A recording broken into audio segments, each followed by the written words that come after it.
Welcome, everyone, to the Made in Spain podcast. My name is Laura Senior Garcia, and I am joined here by my wonderful co-host, Nalini Sharma. We are super excited, as always, to be here with you today. If you have been following along, and just before we say anything else, we would like to take a moment to ask you to please follow us, subscribe, review, chat with us, all the things. Questions, would love to answer them. Anything. Those interactions and you telling us that, you are following along and subscribing to the podcast allow us to continue to grow this project and really continue to bring more quality content to all of our audience and our listeners, which we are delighted about. So really appreciate you all for being here and listening in, and we're super excited for this episode. Okay, so we've got sort of a couple things we're going to cover today. We're going to talk about Javea. Yes. We're going to talk about a wonderful store that's super interesting, and I would say very unique for the entire Costa Blanca region. Mm-hmm. We're going to talk about Benidorm Pride, and we're our little slice of the day. So why don't you kick it off, Laura? And let's talk a little bit about Javea. First of all, where is it located in relation to, let's say Alicante? So if you think of Javea is, I would say about halfway between Alicante and Valencia. Right. Now, doing the research for this episode, and we've been to Javea many times, it's very interesting. I found a few pieces of information out that I had no idea about Javea. Okay. And it's one of these things that, I've been to Javea as a child. I've taken my daughter Valentina there for stuff, but you go in and out of towns and you don't actually, I don't know, like the history of these places in many, many situations or occasions, but, you find out very unique things when you start digging a little bit, which is, I think, very cool about the project that we have here is, we are able to really kind of explore our curiosity side. Okay, so tell me the interesting things that you found out, because I've been there many times. For anybody who is interested in going to Javea, if you're visiting here or, you've never been, for example, the one thing that I think people should know is that when you see the sign, first of all, if you are driving, let's say from the Alicante side, if you miss that exit, it's not a good thing. It's not. I've done that. I've missed that exit. It's not a good thing. You have to go incredibly far to loop around to come back. And Javea, what makes it, I think, a little special is that once you exit the highway, you still have a good, I would say, 20 minutes to get into the actual, thick of it, whether you're going to the old town or the beach area. So it's a good distance away from the highway. So just kind of factor that in. It's not like some of the other towns where you're going straight in. You just, you see Benidorm and you're like, whoop, I'm there. It's not like that. It's not as easy, but definitely a good one for the explorers for many different reasons. So Javea is spelled Javea, and I'm sure you can start hearing, when we do say towns or words in Spanish, we have that wonderful ja, Javea, and in Valenciano is Xàtiva, right, with an X. So again, in the local language, not dialect, because there's literature behind it. So it's a pretty interesting one. Okay, so some cool facts about Javea. Okay, it is the most eastern tip of Spain. It is the first point to see the sunrise in Spain. Really? Wow. I did not know that. Me neither. So think about it. The famous tip, right? It is that first sunrise in Spain. That's easternmost tip. Interesting. Javea. So, and I have to ask you something funny. Or in my head, it's funny. When you were growing up, when you do like the northeast, southwest, did you ever have a kind of way to remember that? No. I was good at geography. I wasn't. And I'm not trying to make myself look blonde here. I still get lost when I walk out of a room in a hotel. Like every single time I turn the wrong way. And I had a very hard time remembering, like, northeast, south, and west. And this morning, when I was reviewing all our notes preparing for the episode, what came to mind is, as a child, I remember there was a kid in my class called Nathan. And for some reason, the way I remembered that was Nathan eats soup with wheat. Oh. It's just one of these things that came to mind. So Javea is the most eastern point in Spain. So they are the first ones to see the sunrise. So I think that's kind of cool. Very interesting. Few more things that I think are very different. The first kind of signs of settlement from that area are more than 30,000 years old. So, there are some very, very interesting caves to visit in the area. So that would be very much a recommendation if you're going to go to Javea. And I would say you're a little bit in shape. I wouldn't try and do this if it's your first time ever. But there are these kayak excursions that I have done before. I'm still trying to talk Nalini into do it, where you actually take a kayak and it's about 2 hours total. And the place, specific cave is called La Cova de la Granadella. Yes. And it is gorgeous, Yeah, like it's really Blue pretty. Lagoon sort of gorgeous, So that's a little bit about the location, geography. So like I said, there's signs of very, very early settlement. So I thought that was pretty interesting. It is mostly divided into 3 parts. You have the kind of fortress old town of Javea. Then you have the port where, things are kind of more like, the fishing boats and the tapas and all that are around that area. And you have the Arenal, which is kind of sandy beaches, cool little like chiringuitos and chill outs. It's a fun area. Yes, there's a lot happening there. And I will say it's kind of like a little bit fancier than a lot of other spots in the Costa Blanca.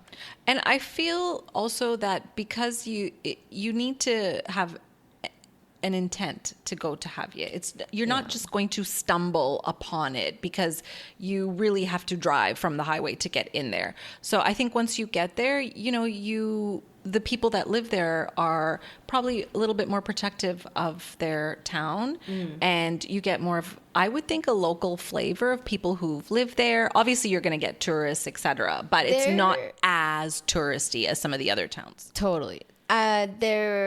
There's a large international community. Yes. They do get a lot of tourism, but they also get a lot of Spanish tourism. Yes. So they get a lot of tourists from Madrid, etc. So it is, I think Javea is a really cool place.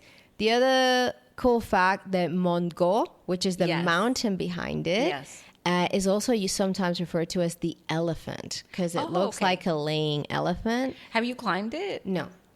We tried one Sunday to do a trail with the dogs. The key word is try, I We guess. tried. So we're driving and talking, and of course, the way my husband drives, right past the exit, drove right past the exit, and halfway to Valencia. Yeah.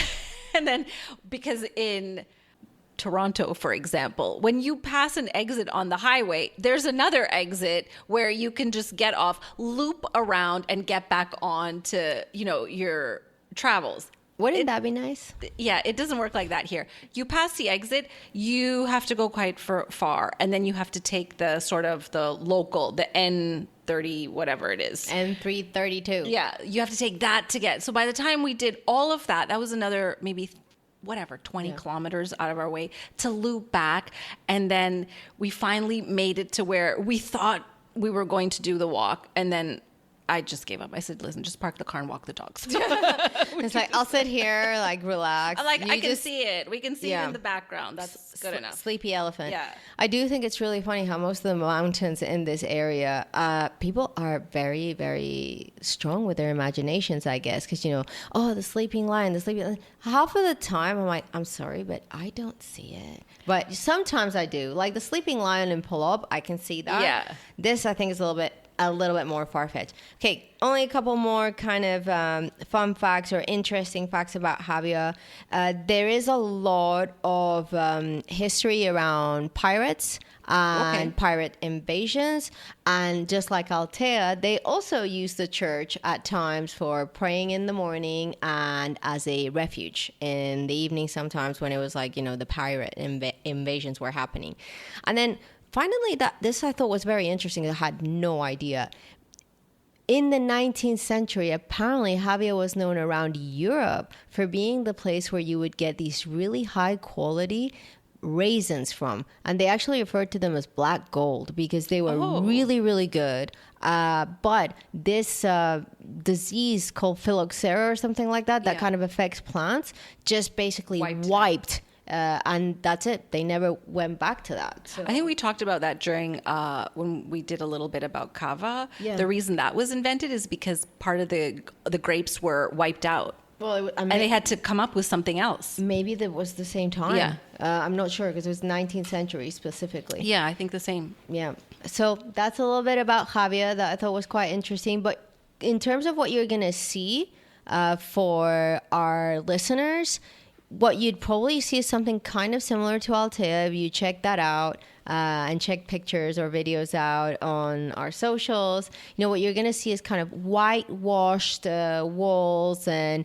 seaside town, but still the old town because it's not so close to the beach. Doesn't really feel like have that same You can vibe. have basically the best of both worlds. You can go spend, the morning on the beach, and then you can go to the old town and have a really nice lunch or just walk around, see the shops and stuff like that.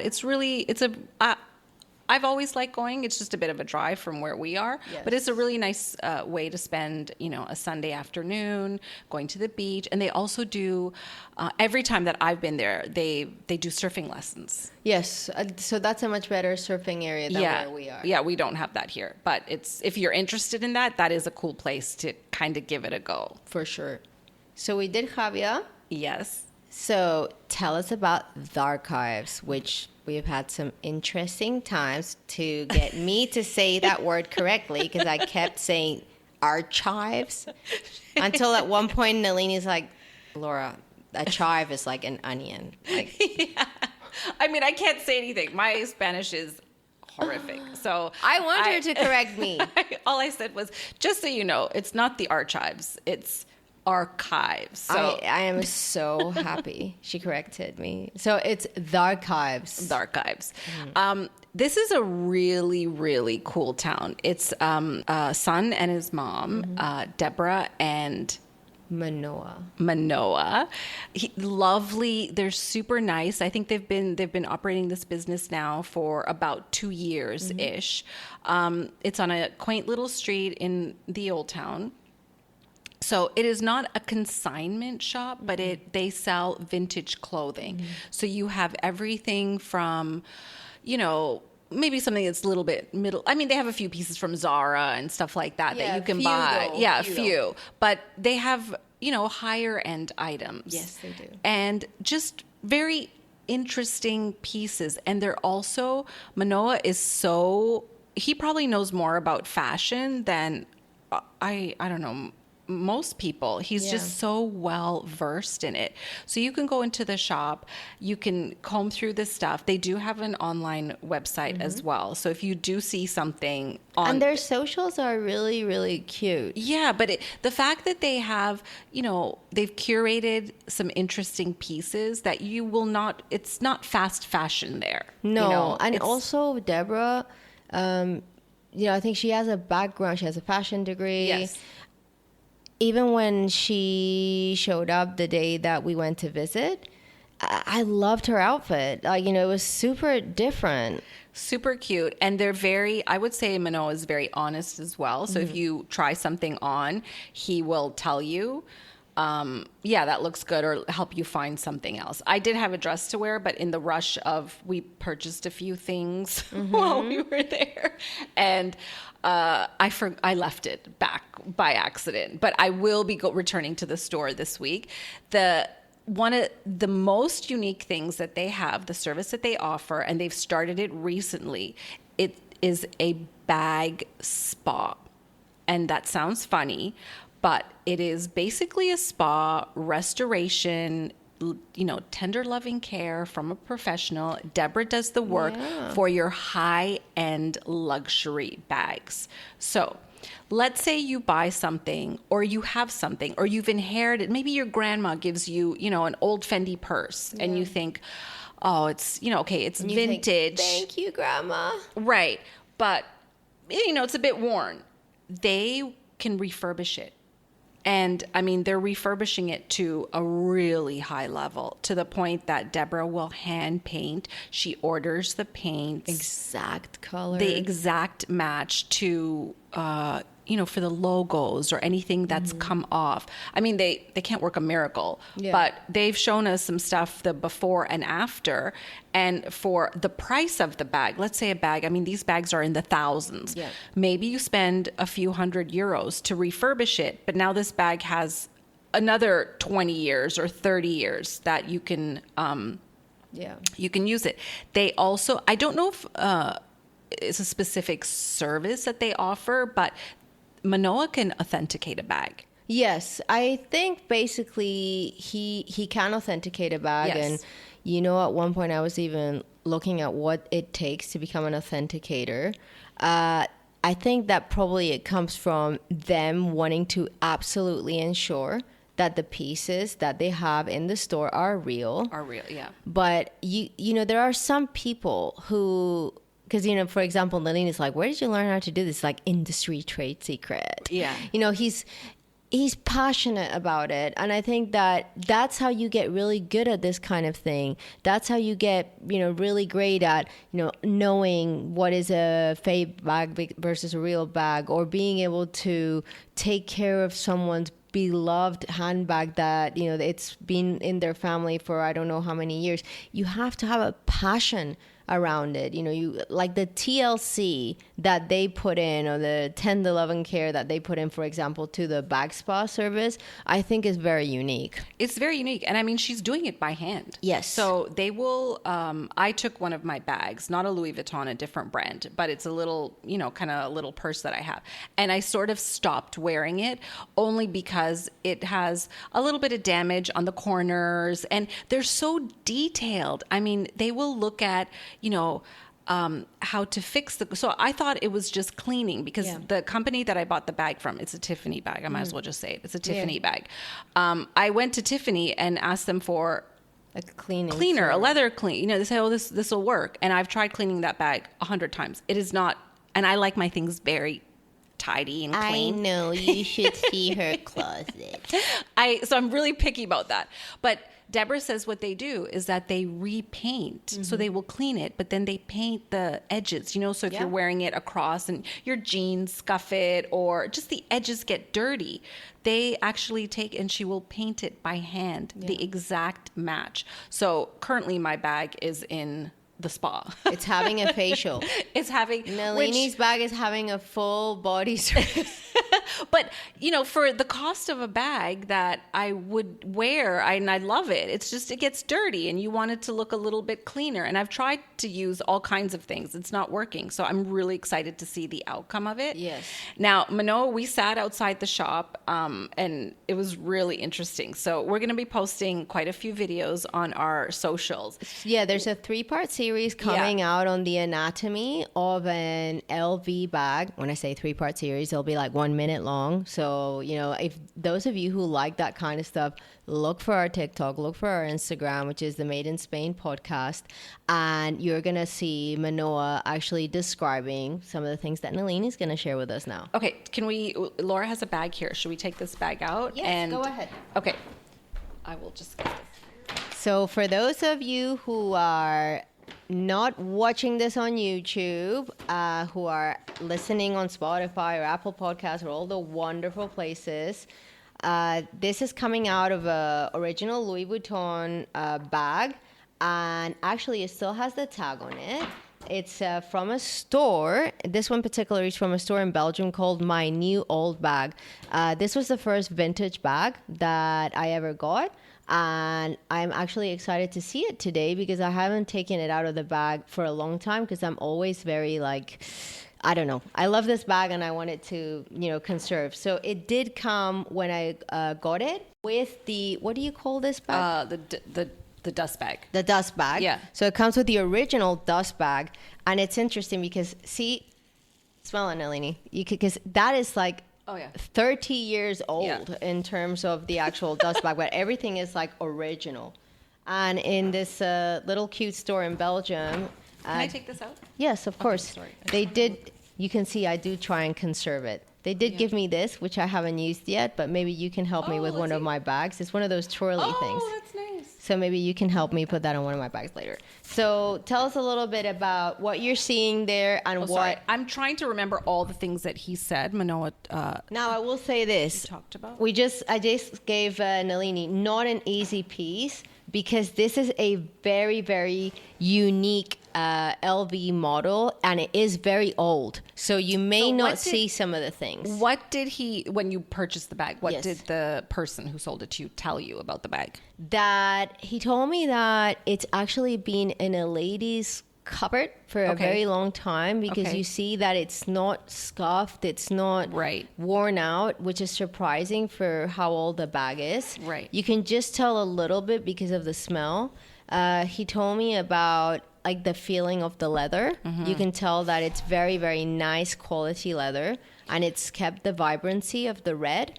Yeah, it's beautiful. Okay, so briefly, what Manoa was teaching us the day they have a if anybody's interested, they may still have it. It's a Louis Vuitton backpack. Yes, for sale. That is a real Louis Vuitton backpack. It's actually really nice. That I had to kind of like put my hands in my pockets and go, "You are not getting it." No, bag. and it's not a. So yeah, go on their website or call them. But it's actually a nice piece, and it's in pretty good condition. Cute. Yeah.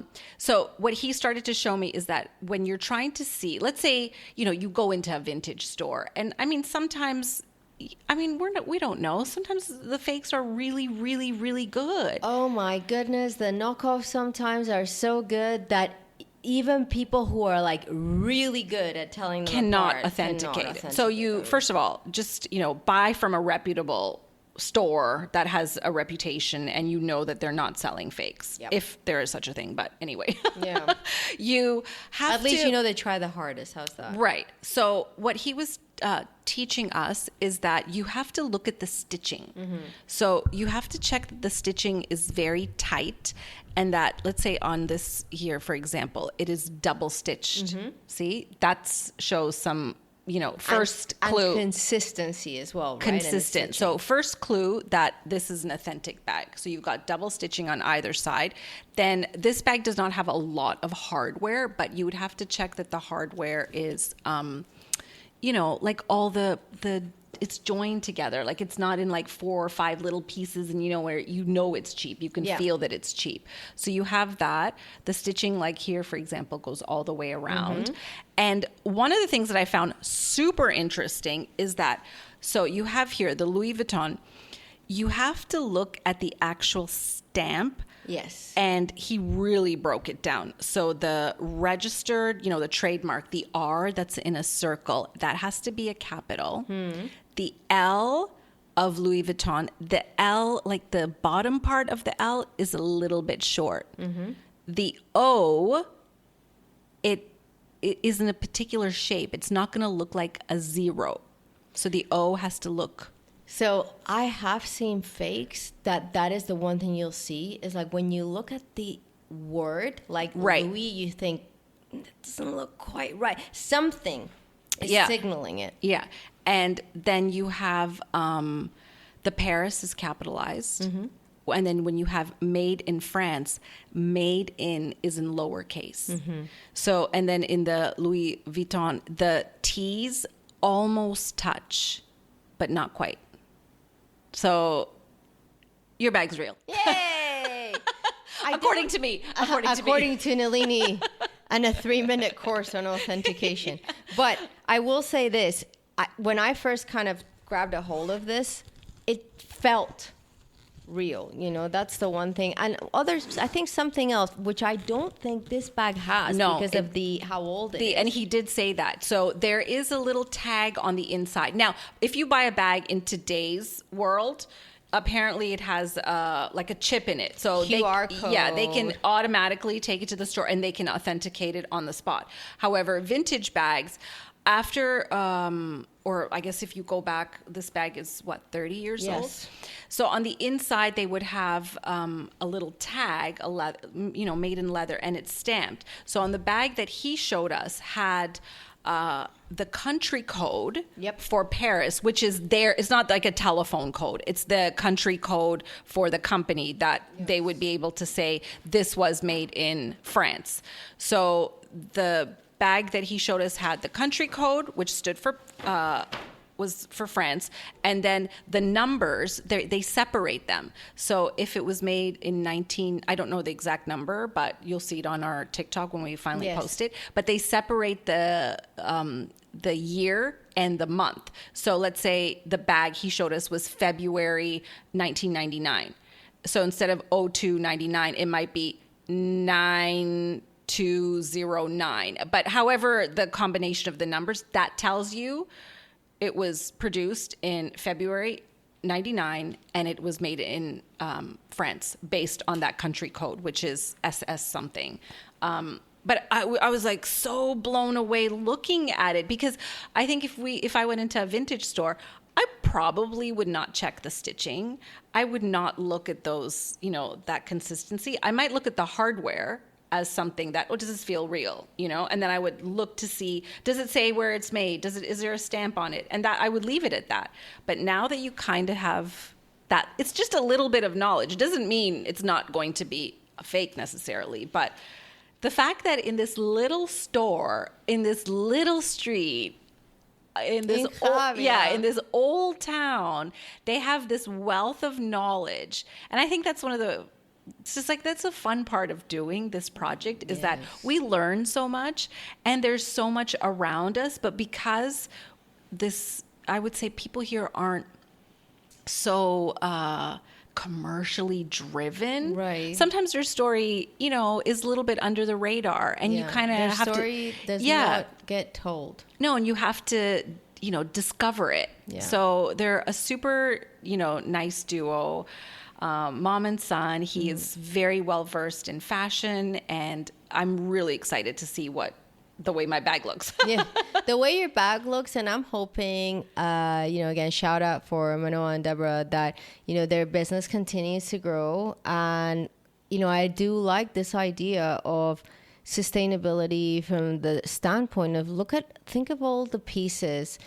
So much history, so much cool stuff. Like I tried on one of their Yves Saint Laurent dresses that was, that was a vintage piece. I think they said like the 60s or the 70s. It was in perfect condition. Yeah, and it's a little different. Yeah, today, so I'm wearing a dress from the archives today. Again, if you're seeing it on socials or on YouTube, from Marc Jacobs. It's super cute. The original price of this dress is 400 euros. Now, at the archives, given that it's being pre-loved by someone else, is 80 euros. Yeah. And you're wearing high quality. Like, this is like indestructible. Like, also, it's something different. It's not the fast fashion that you can just, and listen, I love fast fashion. It's not, I have nothing against fast fashion. I wore Shein to a wedding the other day, so yes.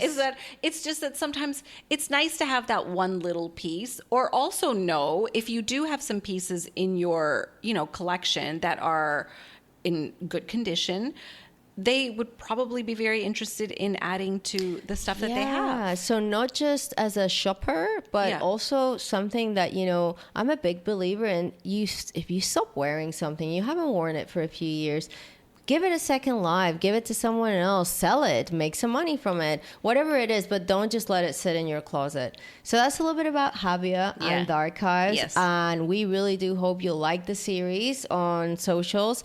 And, we can't wait. I'm sure we'll visit again. And we can't wait to the before and after. We've seen the before to see the after of Nalini's handbag. I'm super curious.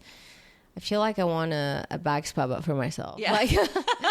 Okay, so today also we wanted to talk about Benidorm Pride. Whee! So that was the first week of September. Yes. And that Benidorm Pride is considered the closing pride party for the European calendar, which it sounds kind of funny to say that, but I guess there is a pride calendar, and there are different events around not just Europe, but also the world.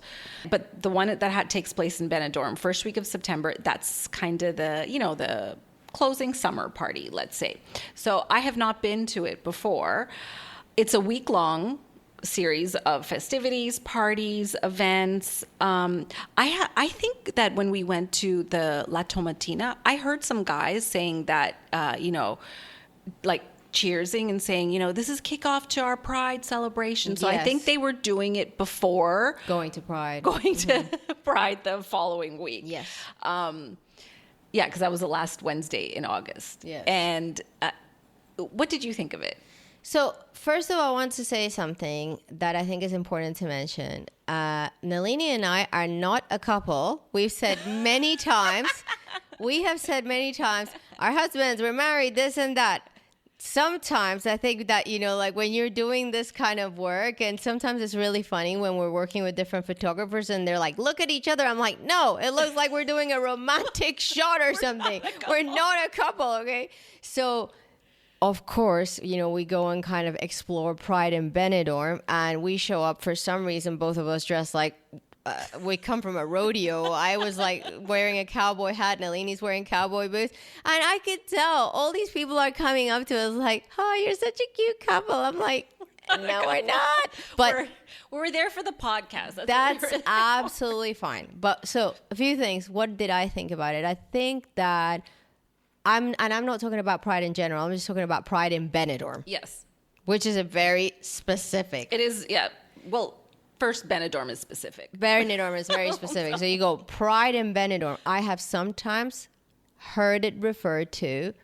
I didn't see it on their kind of advertising, but I've sometimes heard it referred to as mature Pride. Oh, okay. Heard. Right. I didn't hear that this year. And it may be something that's kind of come along from other years. Right. So this year was their 15th year. Yes. Yeah. This is a 15th. This year was the 15th year anniversary of Pride in Benidorm. And I think every year it gets bigger and better. They do like this massive show. That's the one that we went to on the last night. And by the way, it's free. So, it's like a bunch of different artists and tributes and drag shows and all kinds of stuff. And I was like, it was very, very inclusive. And super, like, that's a big differentiation because we have not been to Pride, but we've seen Pride in other cities, and it wasn't. Well, I think it was very funny because you were, I think you were on the phone. Yes. So you were on the phone for something, and we were just waiting near the car park. Trying to find our photographer. That's what I was doing. Yeah, she was on the phone, and I was just standing there waiting, and, these two old ladies came up to me, like, grandmas that live in Old Town, and they wanted to know where the parade route was. And I started laughing because I thought, I must look like a Pride mascot right now. Yes. Because of the cowboy boots, and she had on the cowboy hat. Like, for some reason, we looked dressed up, even though that was not the intention. No, but it was. And then people kept asking us for directions or where's the parade. I guess around the corner. I don't know. Next year, we're going to wear a T-shirt, Pride Volunteer. But I would say that the part of the parade that we sort of saw it as it came around the corner near the town hall before it ended at the, where the concert took place. It was just really fun. You had families, you had pretty much everybody there, just music, DJs, bubbles. There wasn't a lot of things that I would say, oh my goodness, you could never take your kid there. There were a bunch of people with their kids. There were grandparents with their grandkids. There were people having fun with as much tension as there is in the world right now about a lot of things. Yeah. It was nice to go to something where it wasn't a polarizing event. No, it was more about being happy and about celebrating, yourself and celebrating freedom.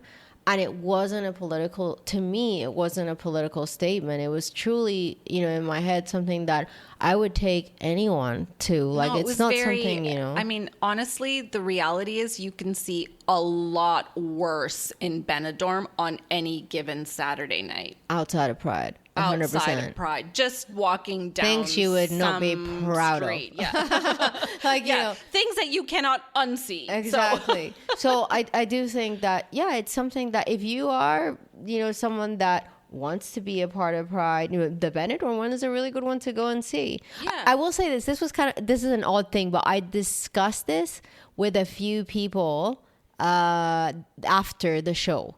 The show itself, I thought was really interesting. we had to leave before it kind of got to some of the main acts that included Loco Mia, which is a very, very famous band that used to be all kind of the thing to go watch and stuff in Ibiza in the 80s. I don't know if it was just like one member of the band that was remaining, but they've got a documentary on Netflix and everything. So it's a pretty big band. But I did think it was interesting. I did speak with a few people that mentioned that they felt very uncomfortable with one of the drag shows because the drag queen, and I'm sure like with all the good intent in the world, was imitating Amy Winehouse. But did we see that? Yes, we did. I don't recall that. Anyway, but he was imitating Amy Winehouse like drunk, and like drinking a bunch of stuff. That and I've just a lot of people have mentioned to me afterwards that like, man, that just didn't feel right, like it didn't feel right. It was like, ugh, kind of too close to, I can so see. I thought that was interesting, but other than that, I think the overall show, from what I heard from everyone, was a lot of fun. Well, I mean, again, it's free, and it's a lot of there are a lot of people who come in for Pride. I think about 30,000 is that the number for this past year or years past. Yes. That attend Pride, but the crowd itself is just like random. There are people who come down from the apartment buildings, funny. Kids, old people, couples, like you name it. They're there, they sit, they watch the show, you get a beer. I just think it's really, really funny because you have, like Nalini said, the grandmas. Like literally. The Spanish grandmas. The apartment blocks around where they're doing the show. Right. It's like, it's hot, it's noisy because they're doing this thing. So they probably think, you know what? I'm just going to go join. So they come down. They do. In their 90s, some of them. Like, their 90s. They're sitting there and I'm like, ooh, what's going on? And they're sitting there, like Nalini said, with their beer. Some of them by themselves. Like, not even in company. No, they're just watching the show. Hanging out, And most of the shows, I think, are the tribute acts from Benidorm itself. Yeah, but some of them are really good. Yeah, they are really good. Like, we've seen Lady Gaga. They were fun. It was just fun. Harry Styles. Yeah. It was funny. So I definitely, and it was a good atmosphere. We were good people and left very early that night. I mean, it would have been one of these nights where you could have like gone on forever. So that was, it's a real, I think it was really a special day. It goes on for a week. We only happened to go for a day. Yeah. And I think what's interesting about us going to all of these events is that, as our podcast continues, because we've almost done a whole calendar year now, our podcast going forward, we will be able to talk about it prior to it happening. Because anything that we do talk about, we've either gone to it, experienced it, seen it. Going. Yeah. Tasted it, drank it. Yes. Like, we are authentic in that way. So next year, before Pride, our episode in August will be about the upcoming Pride. Yeah. Absolutely.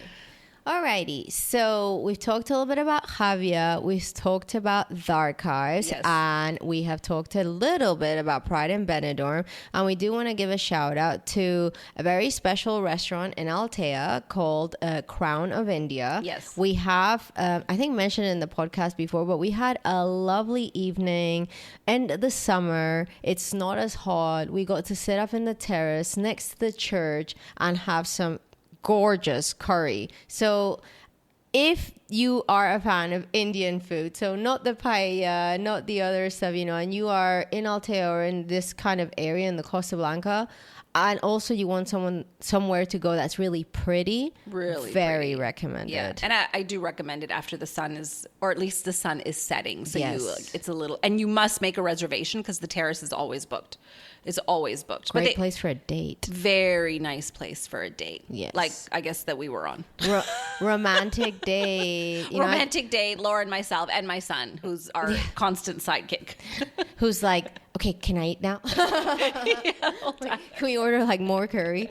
No, but it is true that, it's somewhere that you wouldn't think, oh, Altea or the Costa Blanca, I'm going to go and get like really good Indian food. It's not something that really connects. You could say. But it's anybody who lives in the area and likes Indian food, they know. Yes, absolutely. Yeah. So that's our little restaurant recommendation for the day. Yeah. So we are going into our Slice of Life.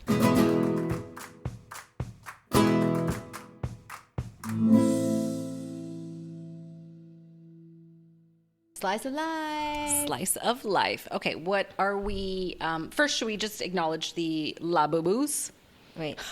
La boo boo, la boo la boo, la boo boo. I cannot get that song out of my head. Sorry.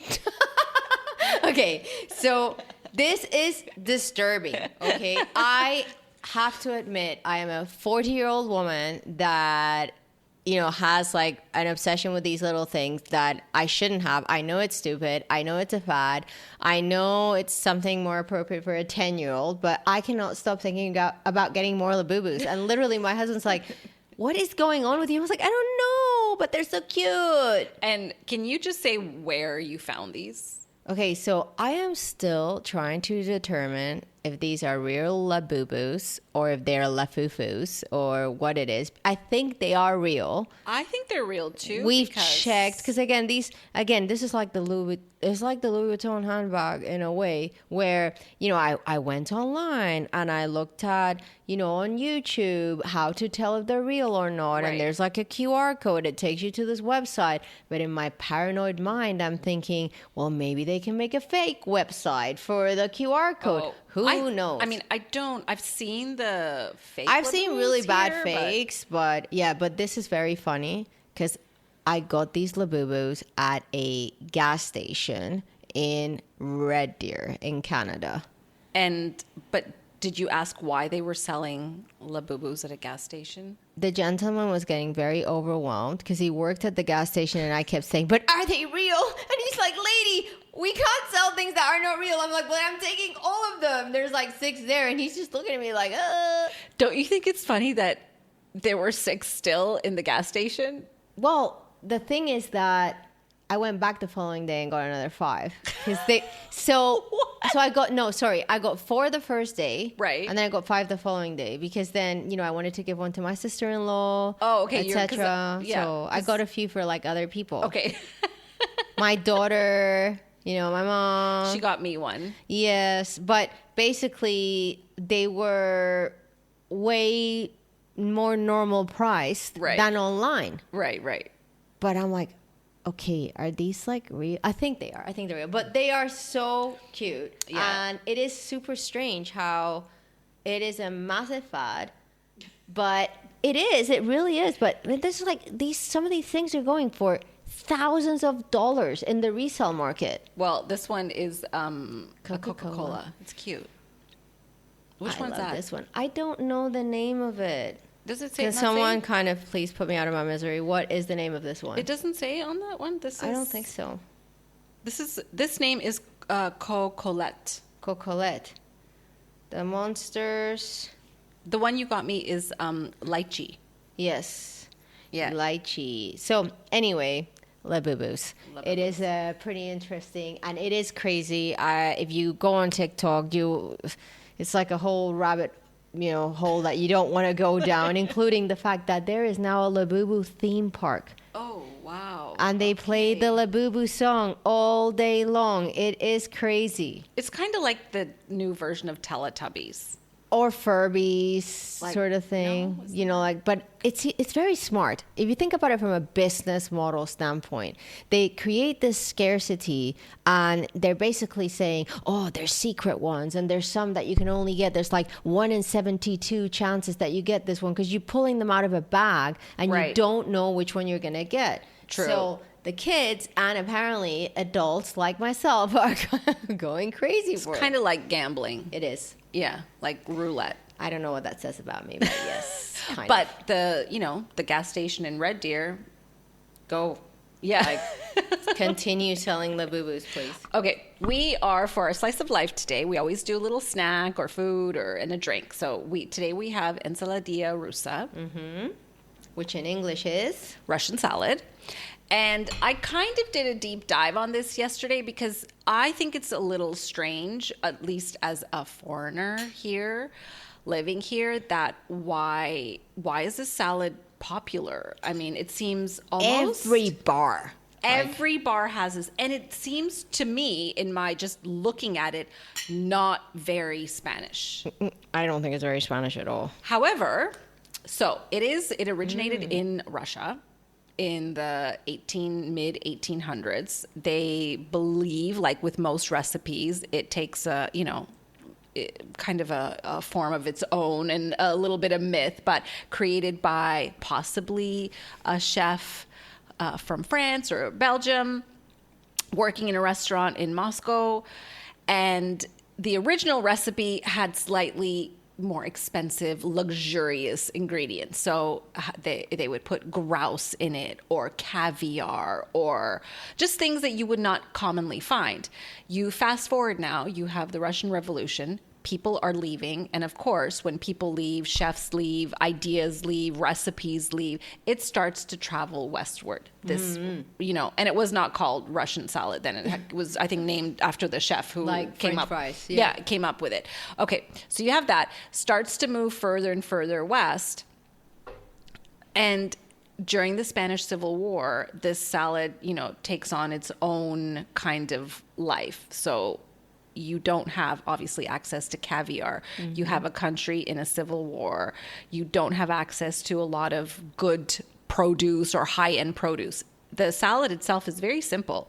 It is mayonnaise, tuna, boiled eggs, and specifically here in Spain, they really like to use the canned tuna. Yes, it has to be canned tuna. Yeah, it's the canned tuna. Sometimes I have tried some really, really tasty recipes that has, in Spanish it's called escabeche. Atún en escabeche. Okay. So it's a specific type of canned tuna that tastes more vinegary. Right, and they also say they like to use the tuna with the oil. Yes. So it has more flavor. You have carrots, you have maybe some green peas. But usually the carrots and all that, it is like a mixed pickle. Right, yeah. So it's very simple ingredients. But again, the history of it is that maybe it started off as like a fancier recipe with, caviar and crayfish. Yeah, all this kind of stuff. And then it starts to move west. You have war. You don't have access to food. This is nutritious. It's filling. It's inexpensive.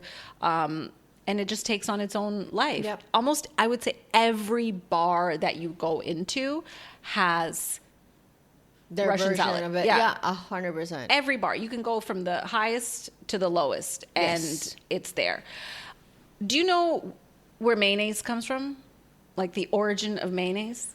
I would say if it doesn't come from Belgium, I'm going to be really surprised because I've spent a lot of time in Belgium and I've never seen a country love a sauce so much or a condiment as the Belgians like mayonnaise. Really? Oh my goodness. Okay, so my research says it's Spanish.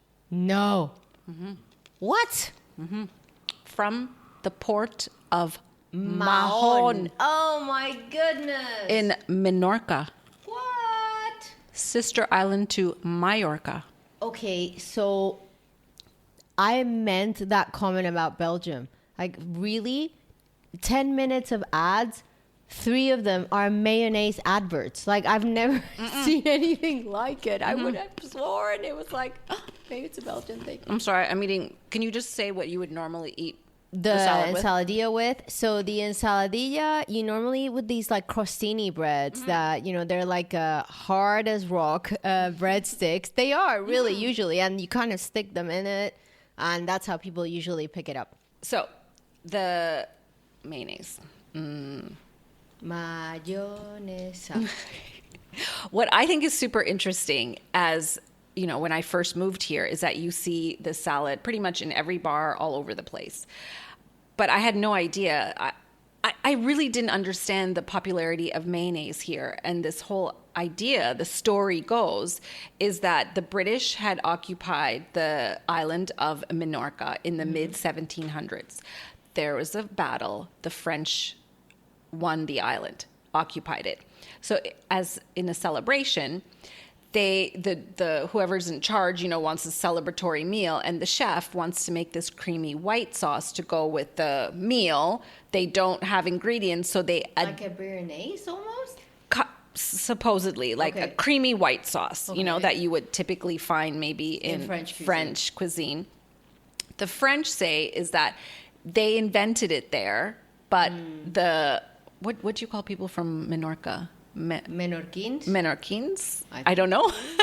Mallorquin. I'm Menorquin. hoping Mallorquin, Menorquin. Yeah. They say, no, they stole the recipe, that it was their recipe and that they stole it. And that, you know, they eventually left the island. But food historians say that prior to the 1700s, mayonnaise was nowhere to be found in old recipe books or historical references. It wasn't until much later that it became popular in French cuisine. Ooh. Dun, dun, dun. Is mayonnaise. The wars of the mayo. Kind of But, I sounds mean- like the wars of the paella. And by the way, some people put mayo in their paella. Don't That is even not start. uncommon. Okay. It's Well, like you know what? alioli or mayo. Like, it's not uncommon. And a squeeze of lemon. Well, listen, you can't even get upset with that because if, you know, people from Menorca say it was invented there. It was their sauce that the French took and popularized. Interesting, right? Weigh in, weigh in. Where is mayo from? France or Spain? But just think about it. Mayonnaise is very common here. Oh, it's extremely common. Right. I actually think you can order mayonnaise as a condiment in McDonald's. Like, even, like, you can order little packs. Oh, yeah, absolutely. Okay, what are we drinking? We are is funny. drinking very cheap Tinto de Verano. You know, we're going on about La Boo-Boos and Yeah. vintage LVs, and then we bring out the Tinto de Verano from Don Simon. Okay, I don't know the history of Don Simon. I don't know the actual history of the brand, but okay, let's taste it Okay, first. let's taste it. This Chin is chin, salud. salud. We did not make this. This is from plastic. This is pre-made Yeah. Tinto de Verano. It tastes like soda. Tastes like vinegar and soda. Okay, Yeah, it tastes like a soda. please hand me the Oh, this one. carton of milk.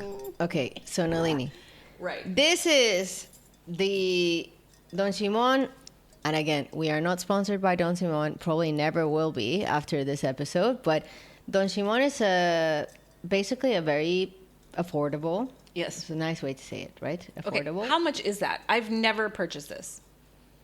I would suspect you would have never purchased this. How much do you think it is? I'm going to say It's a liter of red wine. €2. It's €1.55. Based on this morning. And you went to a pricey grocery store I went to too. a pricey grocery store. So it could possibly be less. I think growing up I've seen this. I remember seeing this in pesetas.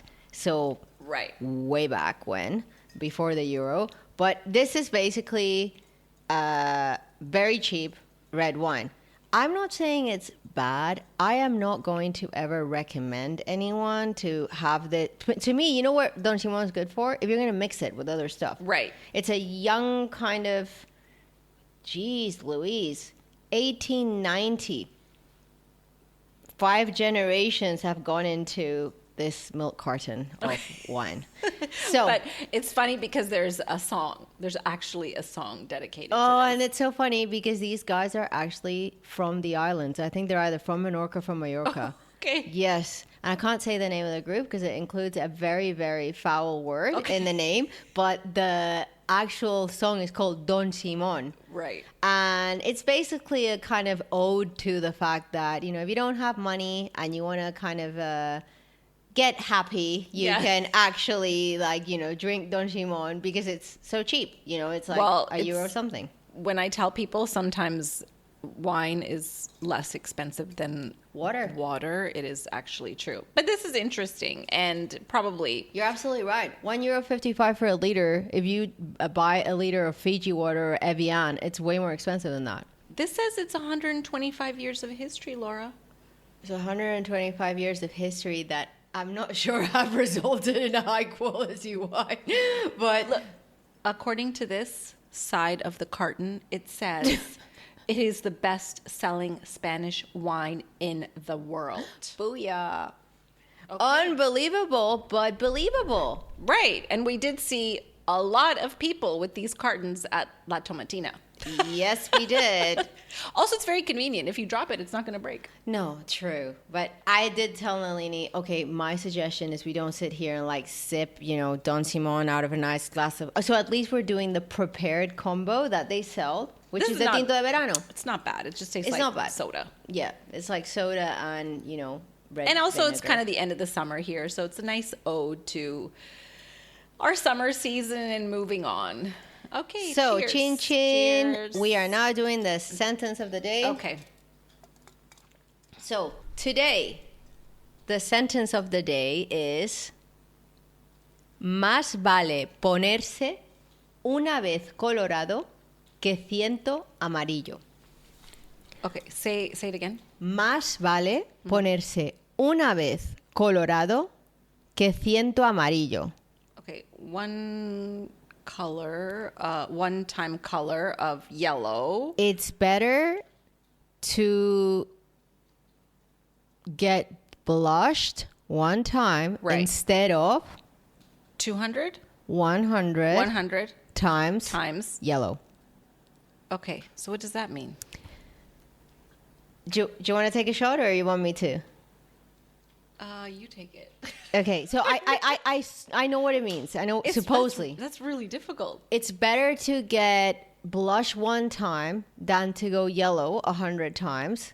By the way, there's no racial connotation, so just kind of put it out there. It is about the fact that it's better to suffer the hard moment or the tough moment or the embarrassing moment once, than have to go through 100 moments of discomfort. So, like if you have something that is true to yourself, and it's interesting because I couldn't help relate it to the pride thing. Right. It's like sometimes it's better to just be, like whatever it is that you don't want to hide from the world, just come out with it instead of having to suffer for 100 times. And it uses the color. Sometimes they say más vale como ponerte rojo, like red, not colorado, blushed once, than yellow 100 times, because it's associated also with the color yellow as feeling like sick and not feeling well, and you kind of feel yellow. That's kind of where it comes from. But I thought it's kind of cool. It's like, it's kind of like empowering, Yeah, that's a good one. I was like, just come out with it instead of like having to suffer through discomfort 100 times. So that's our episode. That's our episode for today. Coming up, we have so many good things. Really interesting episodes coming up, including a visit to the Royal Equestrian School of Jerez in the south of Spain, which for those of you who like horses, but also who, like very, very, very unique places, I think you'll love hearing about that. So we are going south. We are going Cádiz, Murcia, Sevilla. And we also have an episode coming up on Alicante as the gastronomic city of Spain in 2025. Yeah, we're going to do a little food tour. Yeah. So we're looking forward to that. So we get to eat and tell you about it. Yeah. So please don't forget, as mentioned, to subscribe, follow, leave us your comments. We are going towards the south for this next few episodes and for the beginning of the next season. But if you want us to explore a particular city or a particular monument, museum, something specific, please let us know. Let us know. Drop us a line. Yeah. Thanks for listening. Bye for now. Bye.